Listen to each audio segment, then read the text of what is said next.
नमस्कार दोस्तों, जय हिंद। मैंने भाई यूपी पुलिस की तैयारी कैसे की, तो भाई मैंने देखो यूपी पुलिस की तैयारी यार ज़्यादा बुक से मैं नहीं पढ़ता था। मैं हमेशा ऑनलाइन ही स्टडी की है, मैंने यूट्यूब से ही ज़्यादातर स्टडी की है भाई। लेकिन हाँ देखो, ऐसा है कि हमेशा ऑनलाइन नहीं कर सकते, कभी कभी तो रिवीजन के लिए आपको बुक का सहारा लेना ही पड़ता है। तो मैंने कुछ बुक फॉलो की थी।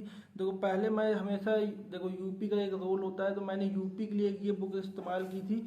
ये ये उत्तर प्रदेश करके आती है, मुझे पता नहीं, लेकिन मेरी बहनों के पास थी ये बुक, तो मैंने इसी से यूपी पढ़ ली थी। बाद में मैंने उत्तर प्रदेश की एक RWA वालों ने लॉन्च की थी, तो उससे भी रिवीजन किया था, लेकिन उस टाइम में मेरे पास है नहीं, लेकिन आपको दिखाता। और दूसरा भाई, मैंने हिंदी के लिए इस बुक को फॉलो किया था। ये लूसेंट की हिंदी आती है भाई, ये बुक मतलब बेस्ट है भाई। अगर इससे अगर आपको हिंदी किसी भी एग्जाम के लिए अगर आपको हिंदी की तैयारी करना है तो ये बुक बेस्ट है। लेकिन हिंदी तैयार करने के लिए आपको सबसे ज़्यादा ज़रूरी ये है कि हिंदी भाई लिख लिख के आपको पढ़नी होती है।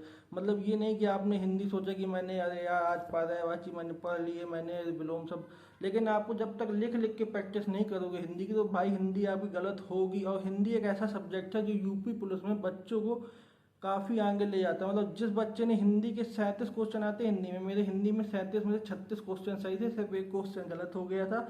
मतलब अगर आपने हिंदी में स्कोर कर लिया ना, तो फिर ये होता है कि अगर आपने जैसे मैथ में एक दो क्वेश्चन गलत हो गए तो आपने यहाँ से कवर कर लिया होता है। फिर भाई दूसरा, मैंने जीके जीएस के लिए, भाई देखो जीके जीएस यूपी पुलिस में इतनी ज़्यादा जीके जीएस नहीं आती, लेकिन मैंने जीके जीएस के लिए RWA की ये वाली बुक ली थी, और मैंने इसे मल्टीपल टाइम रिवीजन किया था। लेकिन जानते हो, इस बार यूपी पुलिस की जीके ऐसी आई थी कि किसी बुक से नहीं फंसी वो जीके, मतलब वो बिल्कुल अलग जीके थी, पता नहीं कहाँ से पूछा गया था। लेकिन ये होता है कि अगर जीके हमको नहीं आ रही तो किसी को नहीं आ रही भाई, वो नॉर्मल होता है। अगर पेपर टफ आएगा तो सबके लिए टफ आएगा, स्पेशली हमारे लिए नहीं आएगा। और भाई रीजनिंग के लिए मैंने भाई RWA के भाई प्रैक्टिस सेट डाले हैं यूट्यूब पे काफ़ी, मैंने उन्हीं से प्रैक्टिस की थी। और मैथ मैथ मैं आदित्य रंजन सर को फॉलो किए थे भाई, मैंने आदित्य रंजन सर से ही मैथ की तैयारी की है। पहले मैं दूसरे टीचर से मैथ पढ़ता था, लेकिन मुझे समझ नहीं आया करता था। मतलब पढ़ा तो मैंने RWA से भी है, मैंने एग्जाम को से भी पढ़ा, लेकिन मुझे भाई जब मैथ, मतलब मेरे माइंड में जब मैथ घुसी ना, तो वो आदित्य रंजन सर की मैथ घुसी। ऐसा होता है भाई, जिस टीचर को आप मतलब मन से पसंद करने लगते हैं तो उसकी मैथ आपको, या कोई भी सब्जेक्ट हो, उसी को पसंद आती। और दूसरा भाई, मैंने मेरी यूपी पुलिस में रैंक है 5000 के अंदर, मतलब 5000 के अंदर है, 4000 कुछ करके है।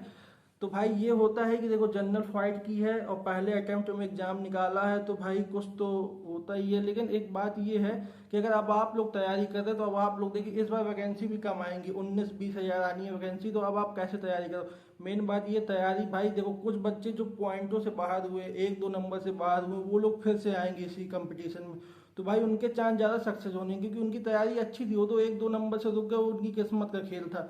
लेकिन 19 से 20 हज़ार वैकेंसी आनी है, 19 से 20 हज़ार से ज़्यादा बच्चा होगा जो 1-2 नंबर छटा है भाई।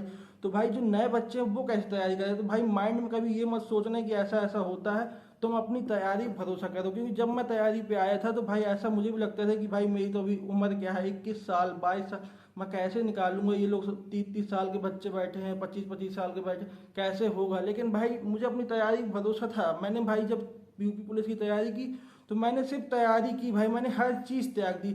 मैं 2 साल 1 साल कहीं नहीं गया, मतलब मैं शादी, मेरे अगर खास रिश्तेदारों की शादी थी ना भाई, तो मैं उस शादी में तक नहीं गया हूँ।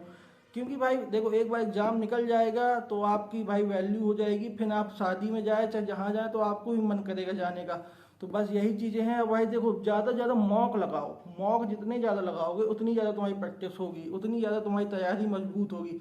अगर तुमने मॉक नहीं लगाया तो तुम्हारी प्रैक्टिस, चाहे तुम जितना पढ़ लो भाई, अगर तुमने मॉक नहीं दिए तो तुम्हारी भाई, मेन बात ये होता है ना भाई, देखो तुम यहाँ डेली 10 घंटे पढ़ो डेली, लेकिन वहाँ पेपर में अगर तुम्हारे 2 घंटे बिगड़ गए ना, तो ये 10 घंटे कोई महत्व नहीं रह जाता। तो भाई वहाँ पे, मतलब वहाँ बैठे हो तो वहाँ का प्रेशर झेलने के लिए ही मॉक बनाए जाते हैं कि आप मॉक दो, मॉक से पेपर नहीं फंसेगा कभी। आप चाहे जितने मॉक दे दो, कोई क्वेश्चन नहीं मॉक से आएगा, मुश्किल से अगर मिल जाए तो वो आपकी किस्मत है।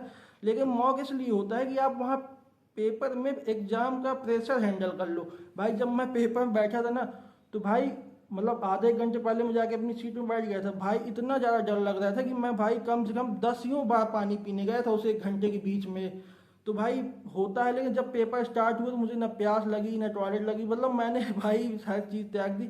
और भाई मैंने मतलब मैथ के लिए भाई बताऊँ ना, मैथ के लिए डिजिटल सम ये सब आना चाहिए आप लोगों को, क्योंकि आज के टाइम पे कंपटीशन बहुत हार्ड है। अगर आप आज भी फॉर्मूले में रख के क्वेश्चन सॉल्व कर रहे हो तो आप बहुत पीछे चल रहे हो, कि बहुत ज़्यादा बच्चा आगे निकल चुका है। मैथ भाई ऑप्शन से सॉल्व हो जाती है, मैथ मतलब ज़्यादातर क्वेश्चन आपने ऑप्शन देके डिजिटल सम लगाया या मल्टीपल फैक्टर लगाया उससे सॉल्व हो जाती है। तो भाई उसी तरह तैयारी करनी है। और भाई रनिंग के देखो, अगर कोई कोई बच्चा सोचता है कि रनिंग नहीं निकलेगी, तो भाई सब कुछ हो जाता है, रनिंग हो जाती है, मेडिकल निकल जाता है, सब कुछ हो जाता है, बस आप पेपर निकालो। बस यही है कि अगर कोई भी डाउट हो तो मुझको इंस्टाग्राम में मैसेज कर लेना। बस जय हिंद।